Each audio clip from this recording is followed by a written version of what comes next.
एक राजा के पास उसके छोटे भाई और जो पड़ोसी राज्य में राज करता था एक अनमोल हीरा भेज पाया और ये आग्रह किया कि उसके राज्य के कोई भी जौहरी उस हीरे की कीमत आंक नहीं पा रहे हैं, इसलिए क्या वो उसका सही कीमत आंक कर बताने का कष्ट करेंगे। हीरा देखने में बहुत ही सुंदर और बड़ा था। शायद ही किसी ने ऐसा हीरा अपने राजमहल में देखा था। राजा ने भी इसकी कीमत आंकने की बहुत कोशिश की, परंतु वो भी असफल रहा। आखिरकार उसने हीरे के असली मूल्य का पता लगाने के लिए मंत्री को एक जिम्मेदारी सौंपी। मंत्री बहुत चतुर और बुद्धिमान था। उसने राजा से कहा कि वो रात को ही इसकी कीमत बता पाएगा। मंत्री के कहे अनुसार रात में दरबार लगाया गया। रात को मंत्री राजा के पास आया और उसने कहा, महाराज, इस हीरे का असली मूल्य तो 2 करोड़ भी नहीं है। दरबार में उपस्थित सारे लोग मंत्री की बात को सुनकर चौंक गए। राजा ने मंत्री से यह बात साबित करने को कहा। मंत्री राजा को एक अंधेरे कमरे में ले गए। उसने हीरे को एक मंच पर रख कर पूछा, महाराज, हीरा कहाँ है? राजा को हीरा दिखाई नहीं दिया।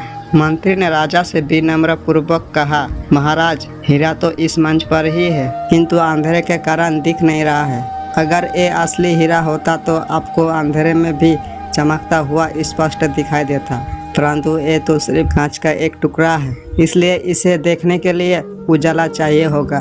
मंत्री ने आगे कहा, असली हीरे को अंधेरे या उजाले से कोई फर्क नहीं पड़ता, क्योंकि वो हमेशा चमकता रहता है। आखिर उसे पता होगा कि उसका असली मूल्य क्या है और बाहरी परिस्थितियाँ उसकी रोशनी और चमक को कभी प्रभावित नहीं कर पाती। मित्र, कहानी से स्पष्ट है, हमारी जिंदगी में भी कोई बार अंधेरे छा जाता है और हम निराश होने लगते हैं, लेकिन हम ये भूल जाते हैं कि हमारा असली मूल्य चमकदार हीरे की तरह है, न कि उस कांच के टुकड़े की तरह जो सिर्फ उजाले में चमकता है और अंधेरे में गुम हो जाता है।